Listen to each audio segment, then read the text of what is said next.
Привет! Мой канал хоть имеет узкую тематику, а конкретно вышивальную, но поделиться своими другими хобби тоже хочется. Я личность разносторонняя, многое умею, многое могу и многому хочу научиться. Я обожаю вышивку, а еще я очень люблю печь что-нибудь вкусненькое, да послаще. И в этом видео я поделюсь с вами рецептом синнабонов, который не хуже, чем в самой дорогой пекарне. В глубокую емкость насыпаем 8 граммов сухих дрожжей, вливаем 250 мл подогретого молока, добавляем пару ложек сахара, перемешиваем, накрываем полотенцем и оставляем на 10 минут. Это будет опара. В другую емкость просеиваем 550 граммов муки, добавляем 140 граммов сахара, 1 чайную ложку без горки соли. Перемешиваем, делаем углубление в сыпучей смеси, добавляем 2 яйца, затем опару и 80 граммов растопленного сливочного масла. Перемешиваем тесто сначала лопаткой, а затем замешиваем руками. Тесто должно хорошо отходить от рук. Накрываем тесто полотенцем, ждем час-полтора. Делаем начинку. Смешиваем 200 граммов коричневого сахара с 25 граммами молотой корицы. Растапливаем 80 граммов сливочного масла. Когда тесто поднялось, делим его на 2 части для удобства. Скатываем каждую часть теста в тонкий пласт.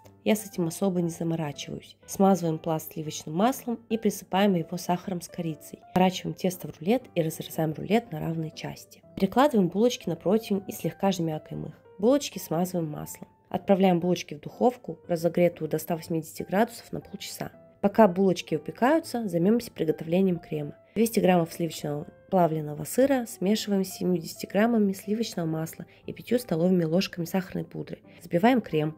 Как только булочки испекутся, поливаем их еще горячим кремом. Булочки получаются очень вкусными, нежными, воздушными. Приятного чаепития! Полный рецепт вы сможете прочитать в комментариях к этому видео.